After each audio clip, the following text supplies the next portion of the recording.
ሰላም ጤና ይስጥልን ውድ የጋት ሚዲያ ቤተሰቦች እንደያላችሁበት ሀገር የሰዓት አቆጣጠር እንደምን አላችሁ እንደምን ቆያችሁኝ። የታህሳስ 24 2018 የጋት ውሎ አጫጭር መረጃዎች ከዚህ እንደሚከተለው ወደ እናንተ አደርሳለሁ። ላይክ አድርጉ፣ ሸር አድርጉ፣ ሀሳብ አስተያየታችሁን አካፍሉ። ጋት ሚዲያ በሱፐር ታንክስ በሱፐር ቻት ደግፉ። የደገፋችሁ ስለሆነ እጅግ የከበረ ምስጋና ይድረሳችሁ። ሶስት አጫጭር መረጃዎች። አንደኛ የቀድሞው የመከላከያ ጠቅላይ ኤታማዦር ሹም አዛዥ ጀነራል ሳሞራ የኑስ ማሳሰቢያ ማስጠንቀቂያ ሰጥተዋል። በሱ ጉዳይ ሀሳብ አስተያየቴን አካፍላችኋለሁ። የኤርትራና የሱዳንን ጉዳይ እናያለን። ተሻግረን የየመንን ጉዳይ አይተን አጭር የውሎ መረጃችንን እናቆማለን። የተወሰነ ደቂቃችሁን ለኔ ትሰጡኝ ዘንድ በትህትናና በአክብሮት ጠይቃለሁኝ። እንግዲህ የቀድሞው የመከላከያ ጠቅላይ ኤታማዦር ሹም ጀነራል ሳሞራ የኑስ በክብር የተሰናበቱ ማለት ነው። ከሰሞኑ ተፈናቃዮችን በመያዝ እና እነኛ ተፈናቃዮች ደግሞ በረሃብ እንዲቀጡ በማድረግ ሰርተው ከራሳቸው አልፎ ለኢትዮጵያ ከራሳቸው አልፎ ለሌሎች መሆን የሚችሉ ሰዎችን በመጠለያ ጣቢያ ውስጥ ማድረግና ለፖለቲካ ፍጆታ መጠቀም ፍጹም ተቀባይነት የለውም። ተፈናቃዮች በአስቸኳይ ወደ ቀደመ ቀያቸው እንዲመለሱ የፌዴራል መንግስት፣ የትግራይ ጊዜያዊ አስተዳደር፣ በትግራይ ክልል የሚንቀሳቀሱ የፖለቲካ ተዋናይና ዓለም አቀፍ የረድኤት ድርጅቶች ያልተቆጠበ ጥረት ሊያደርጉ ይገባል በሚል በሰጡት ምክረ ሀሳብ በተለይ የጽንፈኛ ህወሓት ደጋፊ የሆኑ የሚዲያ ባለቤቶችን ክፉኛ አስቆጥቶ ነበር። አንዳንዶች እንደውም አለፍ ብለው ካራክተር አሳሲኔሽን ውስጥ እስከ መግባት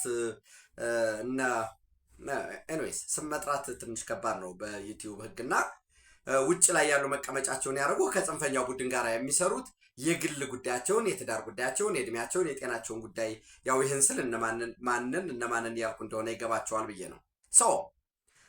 ይህንንም እሳቸው ምንድን ያሉ የትግራይ ህዝብን የሚጠቅሙ በመምሰል በትግራይ ህዝብ ሰቆቃ፣ እንግልት፣ ስቃይ፣ እርዛትና ጥማት የግልና የቡድን ፍላጎታቸውን የሚያሳኩ የተሻለ ኑሮ ለመኖር የሚተጉ እነኚህ ኃይሎች ከድርጅታቸው ሊቆጠቡ ይገባል ብለዋል።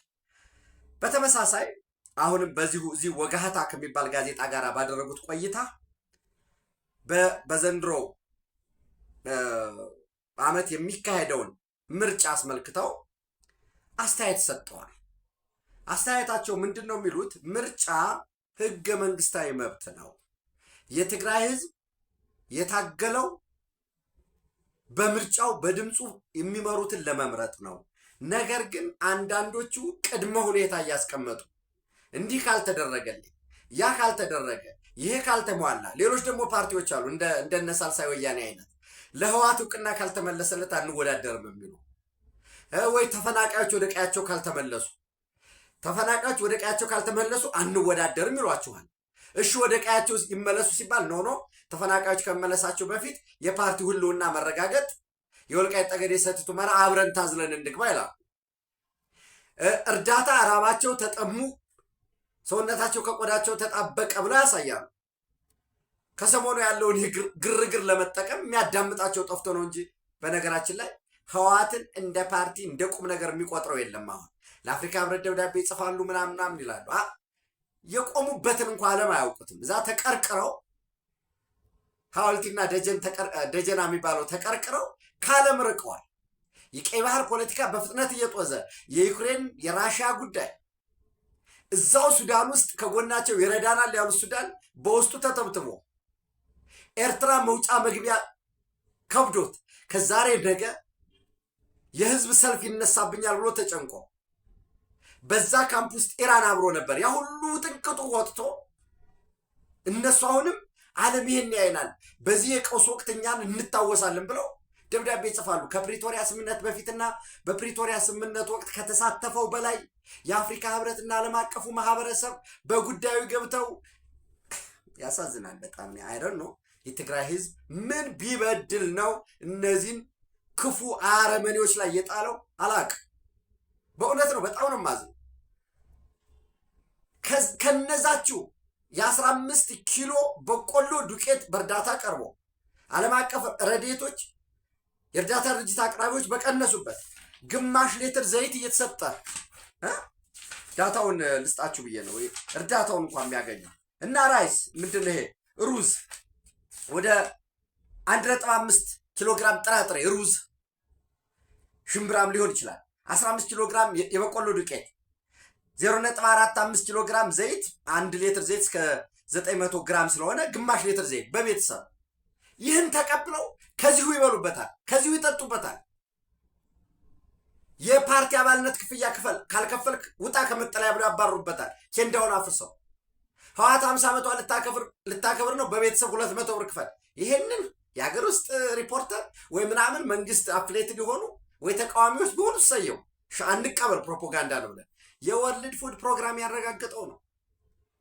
ይህንን የሚያደርጉበትን ህዝብ እንደ መጠቀሚያ ቢሞት ለፖለቲካ ፍጆታ ነው። መራቡን መጠማቱን አጋልጠዋል፣ እያጋለጡ ነው።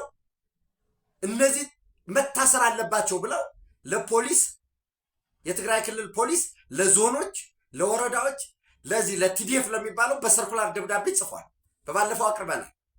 አሁንም ግን በዚህ ግርግር በዚህ ውጥንቅጥ ዓለም ያየኝ ይሆን አይሰማም። በቃ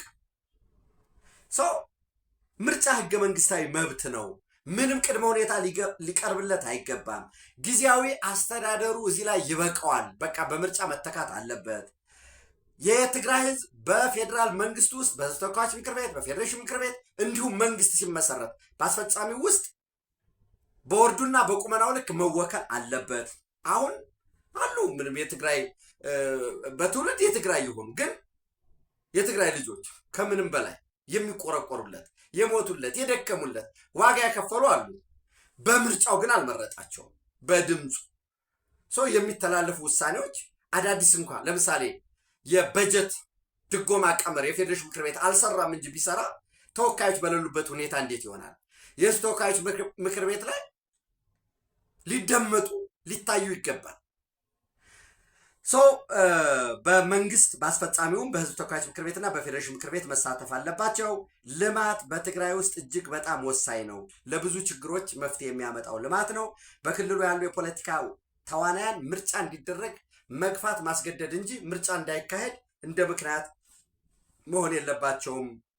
ልማት፣ የህግ የበላይነት፣ ጸጥታ ማስፈን፣ የህግ ተጠያቂነትን ማረጋገጥ እንዲሁም በትግራይ ህዝብ ስም የሚነግዱ በአገር ውስጥም በውጭም በተለያዩ የሚዲያ ተቋማት ማህበራዊ ሚዲያን ጨምሮ አፍራሽ ውዥንብር ወሬ የሚያስተላልፉትን ህዝቡ ነጥሎ ሊዋጋቸው ይገባል ሲሉ መልእክት አስተላልፈዋል። ከወጋህታ ጋዜጣ ጋር ባደረጉት ሪፖርተር ዩቲዩብ ገጹም በስፋት በዘገበው ክሬዲት መስጠት ስላለብኝ ማለት ነው። ይሄ አንደኛው የጀነራሉ መልእክት የሚለው ይሄ ነው። ሁለተኛው እንግዲህ የኤርትራ መንግስት የሚታወቀው ከዘፍጥረቱ ጀምሮ ሲነሳም ኢትዮጵያን ለማድከም ኢትዮጵያን ከቀይ ባህር ለመነጠል አንድ፣ ሁለተኛ ኢትዮጵያ ፊቷን ከቀይ ባህር እንኳን ተነጥላ አሁን አንዳንድ ሰው ኦፍኮርስ ክቡር ጠቅላይ ሚኒስትሩ ከዚህ በፊትም ጠቅሰውታል። በቃ ልማታችሁ በውስጥ ጉዳይ ላይ አተኩሩ፣ የቀይ ባህርን ጉዳይ ተውት፣ የሻቢያን ጉዳይ ተው ብትለው አይተውህም። ሻቢያ በህገ ወጥ የሰዎች ዝውውር ታገኘዋለህ። በብላክ ማርኬት ላይ ተሰማርቶ ታገኘዋለህ። አደንዛዥ ዕፅ ይነግዳል። ታጣቂዎችን ምንም አይነት ባንድ ላይ ሊያቆሙ ባንድ ላይ ሊያራምድ የማይችሉ የተለያየ ፍላጎት ያላቸውን ኃይሎች በጋራ ይረዳል፣ በጋራ ያሰለጥናል። ለራሱ ሸበጥ ጫማ ለብሶ ወታደራዊ ከስክስ፣ ወታደራዊ መነጽር፣ ትጥቅ፣ ስንቅ፣ ልብሶችን፣ ተሽከርካሪዎችን ያቀርባል። ምንጩ ከግብፅ ስለሆነ ኢትዮጵያ በራሷ የውስጥ ጉዳይ ላይ ትኩረት አድርጋ ልማት፣ ብልጽግና፣ እድገት፣ ቀጠናዊ ሀያልነቷን እንዳታረጋግጥ ኢብን ላንድ ሎክዱና ኢብን በግፍ የተነጠኩት የባህር በር የሚቅርብኝ ብትልም ሰላም አታገኝም። ኢትዮጵያ ደካማውና የተበታተነችውና ሪሶርሷ ማኒፑሌት የሚደረግ አቶ ጌታቸው ትናንት በኤንቢሲ ቲቪ በነበረውም የገለጸው ዩዝፉል ኢዲየት የሚባሉ በቃ ተራዎች ቆረቆንዳዎች ተገዝተው በራፊ ተገዝተው ህዝባቸውን በህዝባቸው የሚነግዱ ግን ራሳቸውን ጨምረው እነዚህ ከየት ቆፍሮ ያውጣቸው ከሰማይ ያወርዳቸው የማይታወቁ ፍጹም ደነዞች ፍጹም በባንዳነታቸው የሚኮሩ ትናንት የአማራ ሊቅ ነን ቀይ ባህርን አሳጥቶናል ብለው ሲከሱ የነበሩትን ወያኔ እንደ ወያኔ ሻዕቢያ የሄደበት አግባብ ትክክል አይደለም፣ አሰብ ይገባል የሚል ነፃነትን የሚያውቁ ነፃ አውጪዎች ነን ብለው የሻዕቢያ ብሔራዊ ደህንነት ጽፎ የሰጣቸውን በስማቸው ያሳትሙ የነበሩ እንደ ግድግዳ ስር በገባላቸው ሳንቲም ብቻ አገልግሎት የሚሰጡት እነዚህን ማለት የወደቁትን ድሂቃንን የመጨረሻ እነዚህን ሰብስቦ ኢትዮጵያን እርስ በርስ እንዲዋጋ የማድረግ ስራ እየሰራ ነው። እኛ ላይ ብቻ አይደለም ይሄ የተወሰነ። ብዙዎች አሁን ሱዳንና ግብፅ ተመሳሳይ ናቸው ብለው ነው የሚያስቡ። በነገራችን ላይ 2-3 ጊዜ የሱዳን ሰዎችን ለማግኘት ያን ያህል ኦርጋናይዝድ በሆነ መልኩ ለእናንተ እንደ መረጃ ለመስጠት አይደል ነው። ለምሳሌ በአልበሽር ዘመን የሱዳን አመፅን በዳቦ የተነሳውን የመሩትን እንግዲህ በአጋጣሚ ትራንስፎርሜሽናል ሊደርሽፕ በሚል ያው ሰም ሶርት ኦፍ ከቨር ሲያይ እንደነበረ በኋላ ነው እኔ ኖቲስ የማደርገው አእምሮዬ። ግን ስልጠና የመስጠት እድል አጋጥሞ ነበር በወዳጆቼ በኩል ሪክሪት ተደርጌ ትራንስፎርሜሽናል ሊደርሽፕ እና እዛ ሲያቀርቡት የነበሩት ዋነኛ ስጋታችን ዋነኛ ጠላታችንም ግብፅ ነች። ሱዳን ውስጥ ያለው ኢትዮጵያ ውስጥ ያለው አባይ በተራሮች መካከል ነው የሚያልፈው። ያን ያህል ኢትዮጵያ ውስጥ ኃይል በማመንጨት ያልተቋረጠ ውሃ ከመስጠት በዘለለ የተወሰነ መስኖ እንኳ ቢሰራ ቤኒሻንጉልና በተወሰነ ጎጃም አካባቢ ነው ጣናን የመጠቀም ሌሎችን ፕሌን የሆነውን የፎገር አካባቢ ነው። እያንዳንዷን አበጥረው ከነቀበለው ያውቁታል። የዛፉን ብዛት ያውቁታል በነገራችን ላይ። ነገር ግን ሰፊ ሊታረስ የሚችል ምንም ፓምፕ ብቻ ካለ ያን ያህል ሶፊስቲኬትድ የሆነ የኢሪጌሽን ካናል ሲስተም ሳያስፈልገን ልናርስ የምንችለው ጉዳይ ሱዳን አለ። ነገር ግን ሱዳን እንድትረጋጋ አይፈልጉም። ወታደራዊ መፈንቅለ መንግስት በመደረግ ሱዳን ቀዳሚ ነው። የነሱን ሰዎች ይመለምሉብናል። ኢትዮጵያ ውስጥ ብቻ አይደለም ኢዲየቶችን እየመለመሉ የሚያባሉ በሚል የቀረበ ነበር።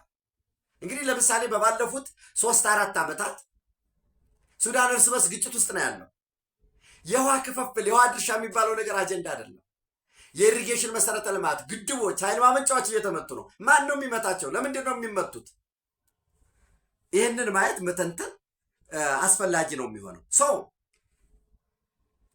ኤርትራ መጀመሪያ ላይ ታስታውሱ ከነበረ እነዚህ የብልጽግና መንግስት ወይ ዶክተር አብይ በውጭ ግጭት ላይ በሱዳን ጣልቃ ግጭት ላይ በመግባት ቤኒሻንጉል ጉሙዝ ክልል መንጂ የሚባል ወረዳ እስከ 10,000 ወታደር የሚያሰለጥን ቤጃዎችን በርታዎች ተመርጠው እየሰለጠኑ ነው።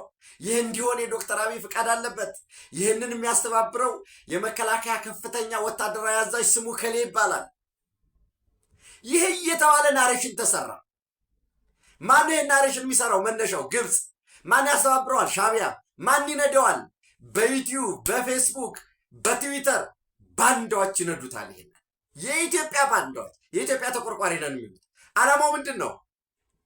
የአርኤስኤፍን ማሰልጠኛ እናጠቃለን በሚል ፕሪቴክስት እንዲያውም ከኢትዮጵያ በኩል ከምስራቅ ሱዳን በኩል የድሮን ጥቃት ተፈጸመብን።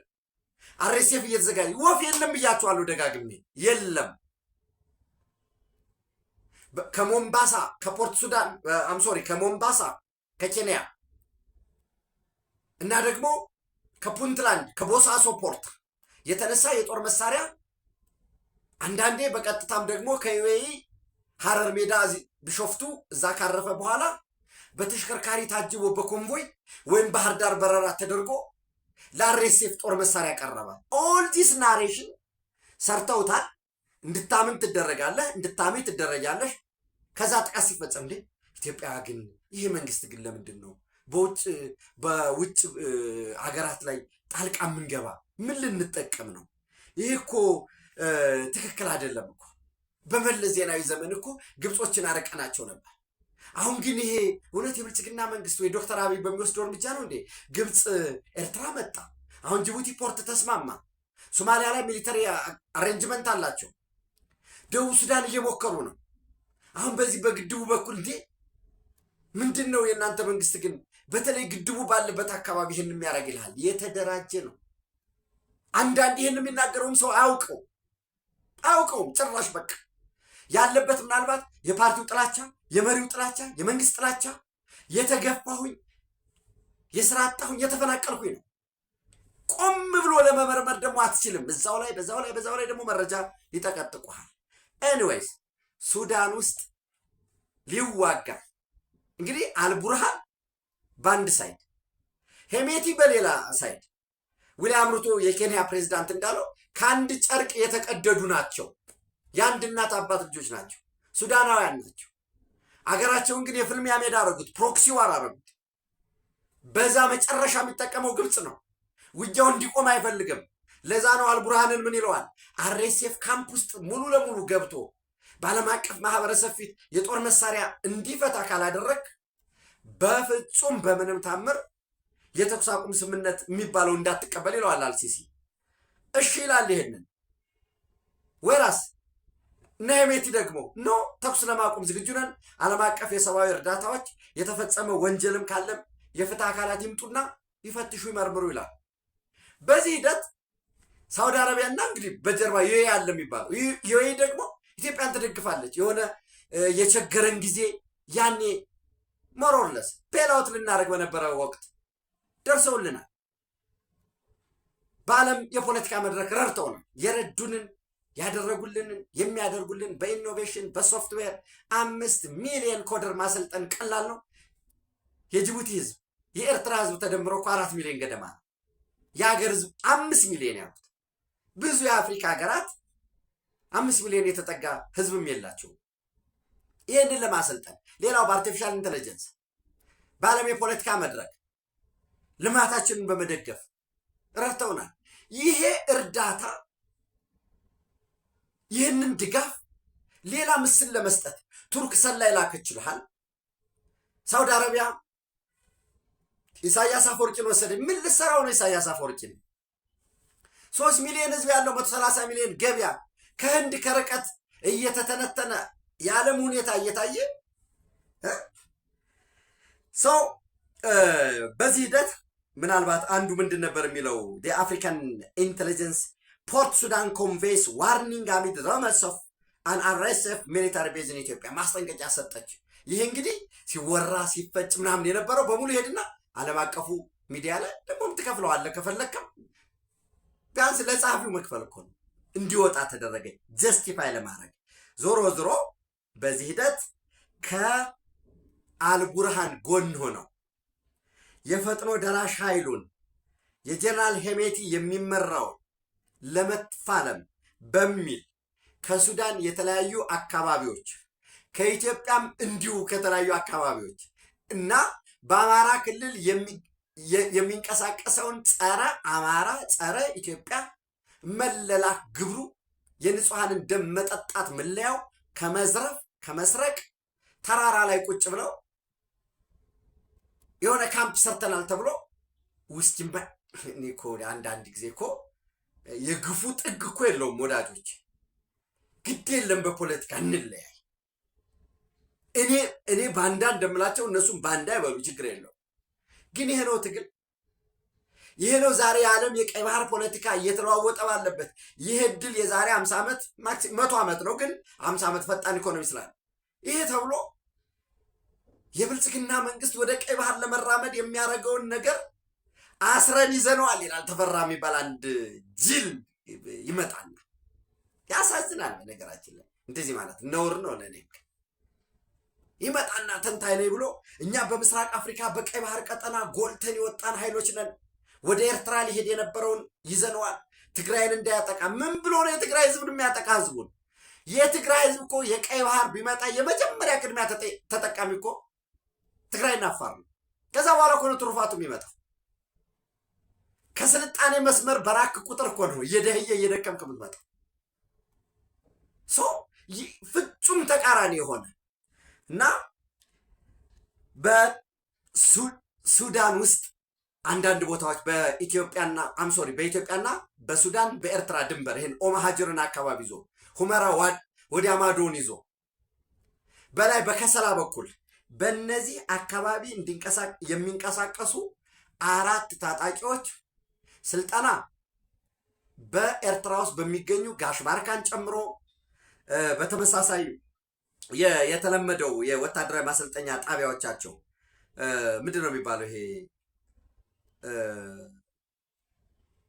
ሳዋ፣ ጋሽባርካ፣ ኢቭን ምጽዋ አካባቢ በተለያየ ቦታ ሰልጥነው ቁጥራቸው 80 ሺህ 100 ሺህ የሚለዋሉ እንደየሁኔታው። እነዚህ አንደኛው ለምሳሌ የነጻነትና የፍትህ ህዝባዊ ግንባር የሚባለው በኤርትራ ግዛት ቃርማይካ ክልል የሚባል ውስጥ ሰፍሮ የነበረ ካምፑን ዛርጎ የነበረ ቁጥሩ እንግዲህ አሁን ይሄ ኤግዛክትሊ ዳታው ይሄ ነው የሚለውን ለምሳሌ የዚህን ቁጥር 17000 በሚል ነው የሚያስቀምጡት።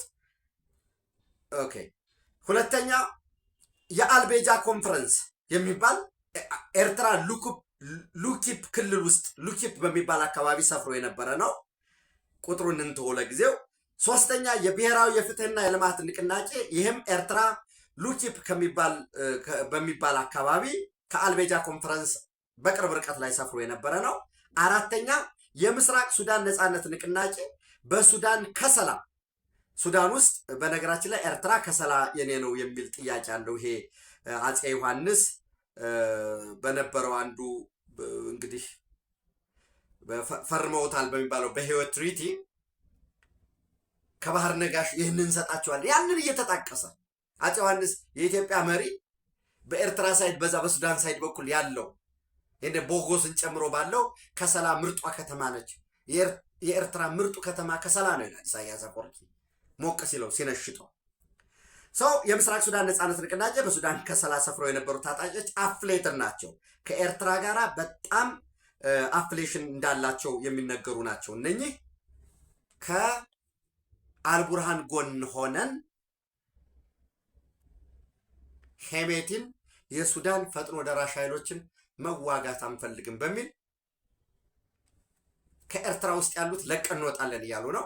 በተመሳሳይ ከሰላ ላይ ያሉትም ከራሳችን እናሰላልፋችን በራሳችን እንወስናለን የሚል ውሳኔ የወሰኑበት ሁኔታ ነው ያለው። በተመሳሳይ የኤርትራ የጦር ሰራዊትም ለቆ እየወጣ ነው።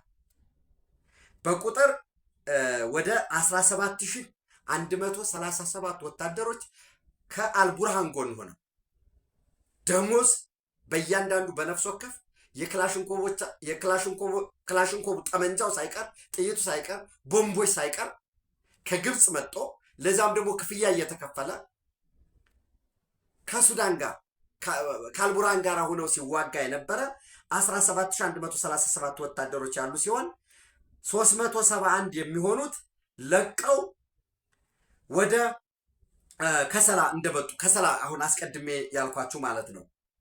ከሰላ ላይ አለ ያልኳችሁ የምስራቅ ሱዳን ነጻነት ንቅናቄ ወዳለበት ተመልሶ መጥቷል። ቀሪው እንግዲህ በተመሳሳይ ቀሪዎቹም ለቀው እንደሚወጡ የተነገሩ። ለምንድን ነው ይሄ ሁሉ ሲባል ለዚህ ለግብፅ ሳውዲት አረቢያ ድጋፍ ትሰጣለች፣ ኢራን ድጋፍ ይሰጣል። ወደ ኢራን እንመጣለን።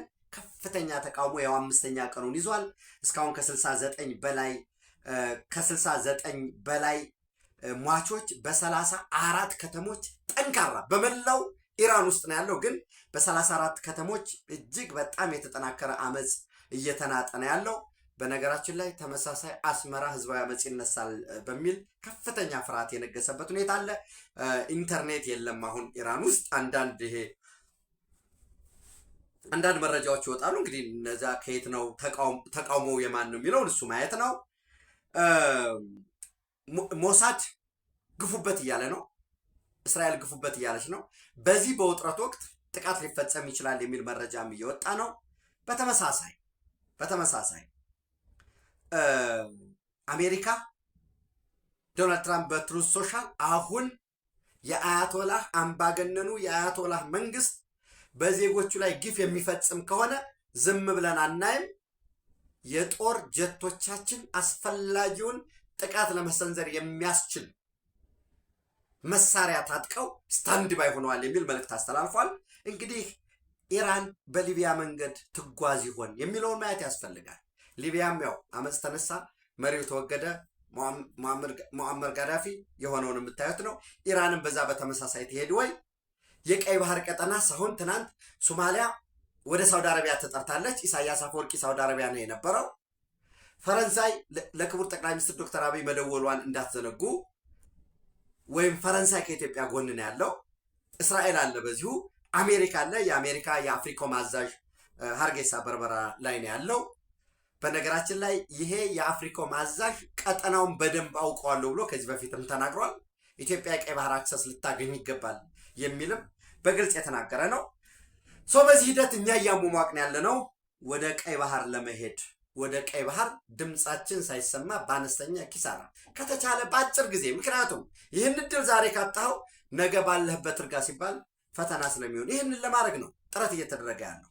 በዚህ ረገድ በ2018 በኢትዮጵያ ወይ በ2026 በዓለም አቀፍ ሁኔታ ከሚጠበቁ ግጭት ውስጥ የኢትዮጵያና የኤርትራ ግጭት ተጠባቂ ነው ሲል ፎሬን ፖሊሲ መጽሔት አውጥቷል። እንግዲህ በ2010 የመጣው ለውጥ የኢትዮጵያ መንግስት የቀይ ባህር ፍላጎት፣ ሻዕቢያ የኤርትራ መንግስት የሰላም ስምምነት የፕሪቶሪያ ሰላም ስምምነት በመፈረሙ መከፋቱ፣ የኤርትራ መንግስት ታጣቂዎችን መርዳት፣ እነዚህ እንደ ምክንያት ናቸው። ጦርነቱ አይቀርም በሚል የተጠቀሰ ነገር አለ። እኛ ፍላጎታችን የቀይ ባህር ጠረፍ ተዋሳኝ መሆን እንጂ የመዋጋት አይደለም። ውጊያ ጦርነት መጨረሻ ሄዶ በድርድር ነው የሚቋጭ። ደም ፈሶ አጥንት ተከስክሶ ውድመት ከተፈጠረ በኋላ ከመደራደር ባለን አቅም መደራደርና በጋራ በአሸናፊ ተሸናፊ ሳይሆን በጋራ አሸናፊ ትርክት ላይ የመቆም ፍላጎት አለ። የጋት ውሎ አጫጭር መረጃዎች እነኚህ ናቸው። ተጨማሪ መረጃዎች በጋት ዕለታዊ ቀይ ባህር ላይ የተኮረ መረጃ ይዤ እመጣለሁ። ታንኪዩ